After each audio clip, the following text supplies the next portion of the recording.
জুলাই গণ অভ্যুত্থানের শহীদ ও আহতদের জন্য ২৫ কোটি টাকার বিশেষ তহবিল গঠনের সিদ্ধান্ত নিয়েছে বাংলাদেশ ব্যাংক।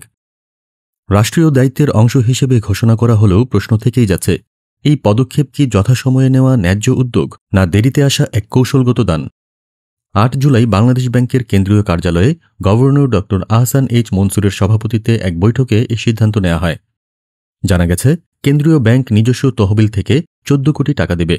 পাশাপাশি ১১টি বেসরকারি বাণিজ্যিক ব্যাংক, যাদের বিগত অর্থবছরের নেট মুনাফা ৪০০ কোটির বেশি, তারা ১ কোটি টাকা করে যোগ করবে। অর্থাৎ মোট ২৫ কোটি টাকার এই তহবিল স্থানান্তর করা হবে জুলাই শহীদ স্মৃতি ফাউন্ডেশনে।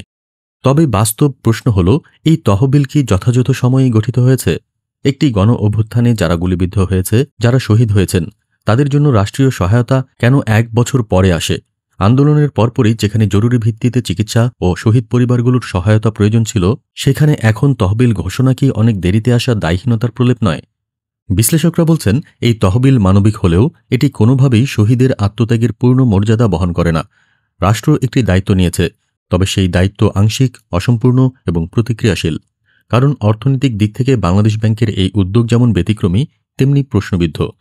যেখানে রাষ্ট্রীয় ব্যাংকগুলো ঋণখেলাপি, মুদ্রানীতি সংকট ও রিজার্ভের চাপে জর্জরিত, সেখানে এমন হঠাৎ তহবিল কি রাজনৈতিক চাপ মোকাবিলার অজুহাত নয়? আরেকটি গুরুত্বপূর্ণ দিক হল, এই ফাউন্ডেশনের কার্যকারিতা কতটা স্বচ্ছ ও জবাবদিহিতাপূর্ণ হবে সেটিও এখনও অস্পষ্ট। কোন প্রক্রিয়ায় অর্থ বিতরণ হবে, কারা পাবে, কিভাবে মূল্যায়ন হবে, এমন প্রশ্নের কোনো নির্ভরযোগ্য উত্তর এখনও আসেনি।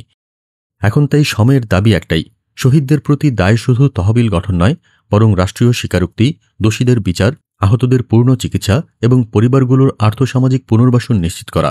এই তহবিল সেই লড়াইয়ের সূচনা হতে পারে, কিন্তু সমাপ্তি নয়। আপনারা দেখছিলেন প্রতিদিন সকাল।